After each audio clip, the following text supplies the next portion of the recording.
This is the fruit off the tree. To me it looks a bit like a bit of a dirty old golf ball. But you can see that the leaves around here are absolutely loaded down with fruit, ready to drop down onto the ground. The whole floor around this area is all littered. I'll just cut one of these open, give you a bit of a look inside. Here they go. They remind me a little bit about those kiwi fruit. Don't taste anything like that though. Just drag that bit out there. Pretty bitter. But they make up for taste because of the bulk you get hanging around the place. Aboriginal people also had other uses for this tree. They'd use the bark for making canoes and canoe paddles, and they'd use the root system as a fish poison. It was also a bush medicine. It would cure things like coughs and colds and even diarrhoea. I don't know, maybe they got the diarrhoea from the fruit. But the thing I like about it most is the big shade that it offers, because you always get these trees growing right beside the waterways, creeks and rivers like this. They're great.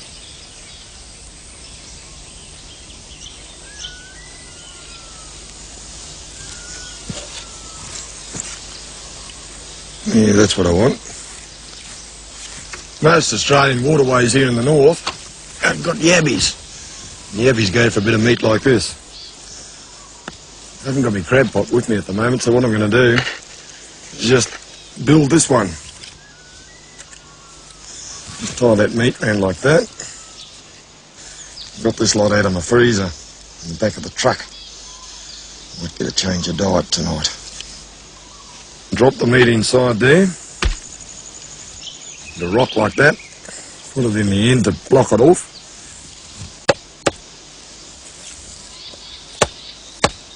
That should jam it up.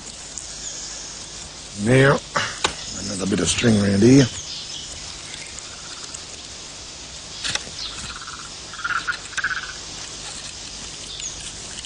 Yeah, that should hold it. Put it in just down here somewhere. This looks all right here. Right in close to the bank, that's what you want. There. Tie it off up here. I'll leave that there until the morning. Might get a yabby if I'm a bit lucky. But looking up there, I've got a couple of hours of sunlight left, and there's something over here that's really worth having a look at. It's fascinating.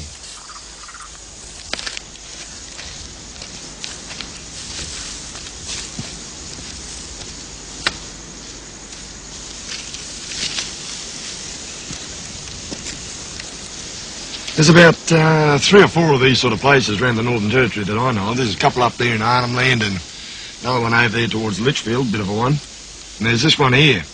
They've all got the name of Ruined City or Lost City or whatever.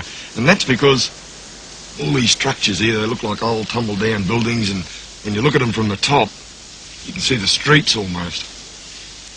Even if we can get up there, you get a pretty good view.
Little devils. Flogged my meat.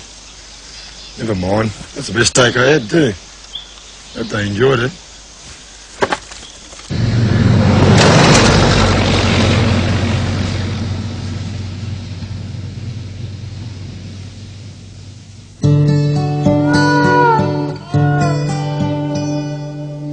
I'm taking a back road to Jasper Gorge. It's an old cattle route called the Murringi Track. It was used by drovers last century as a sort of a shortcut to and from the west, but hardly anyone uses it these days.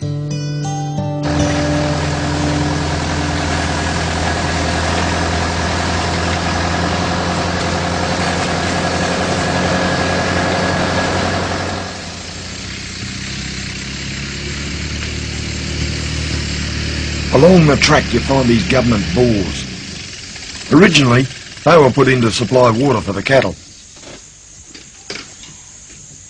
One thing's for sure, I'm certainly not going to be the first overlander to make a camp here.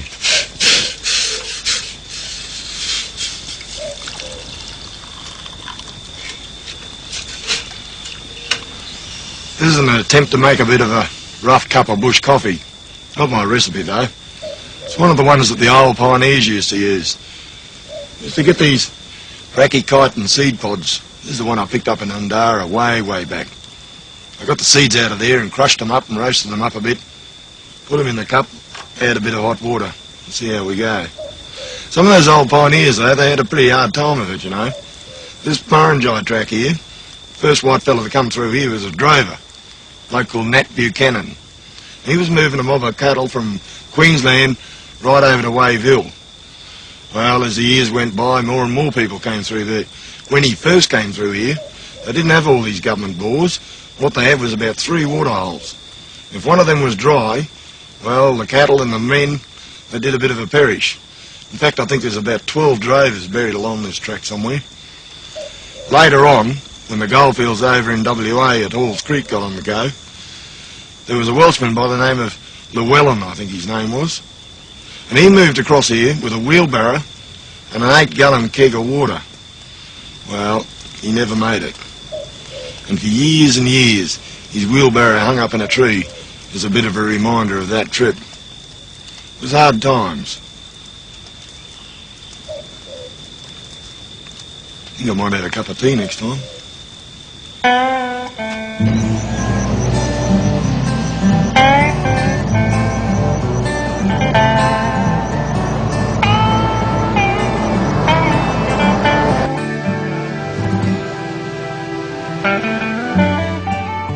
Years ago, all this land was part of the biggest cattle station in the world, Victoria River Downs. At that time, it was about half the size of Tasmania. Since then, it's been carved up a bit, but it's still pretty impressive.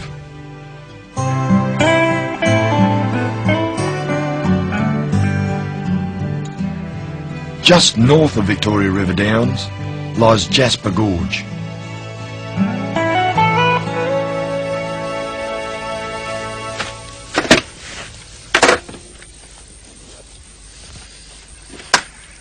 Well, this is the place I'm after, and what I'm looking for should be up there in that high country there.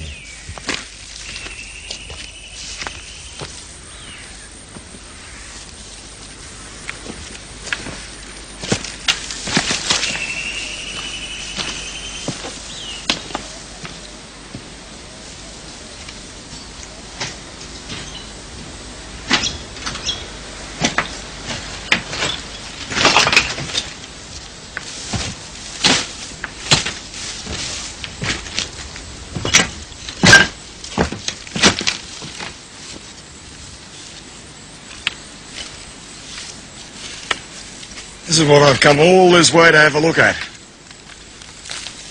These things have been here for hundreds of years, you know. The first explorers that ever saw these things, people like Gregory and a few others, Baines, they came across these and they couldn't figure out what they were. Little sort of houses, and that's what they described them as being. Houses or somewhere where you can go and heal yourself, or sacrificial altars. They didn't have a clue. It really confused them. Really, they've got a lot to do with bush tucker. I'll show you.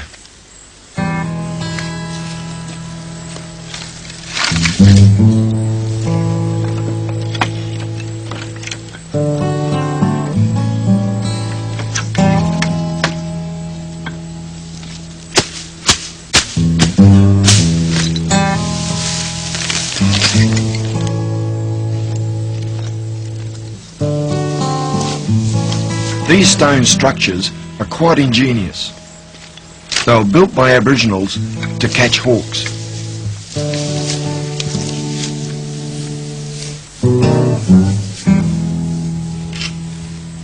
Right, what I need now is a fire.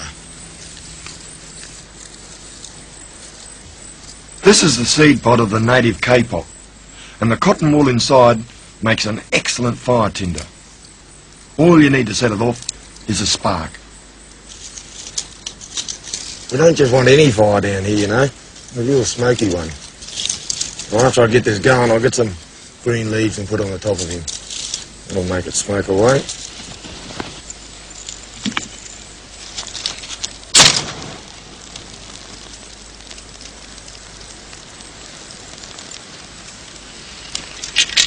All I need now is a bit of a decoy.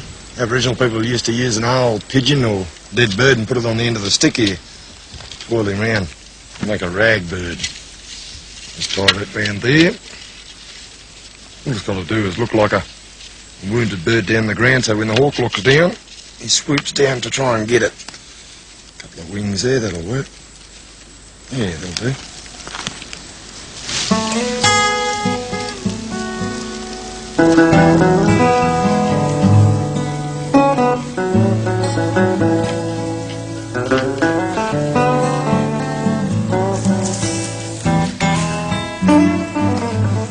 Pretty cramped in here. Mind you, it's not a bad sort of position because these rock walls keep out the heat and yet they let the breeze come through, so it's not bad. It's fairly cool with the roof over there, and you can look up and you can see all around the sky. Hawks hover and hang around fires because that's how they get their feed. And the Aboriginals hiding in these things here, which are quite unique to this part of Australia, is to reach up through here, grab the hawk and pull them down inside.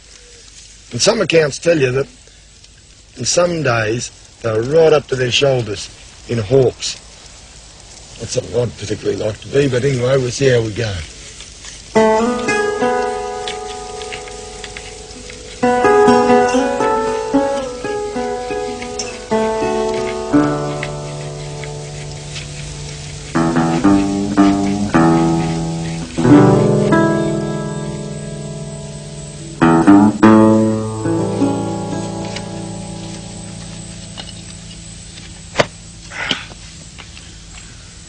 Tell you what, it's good to be out of there.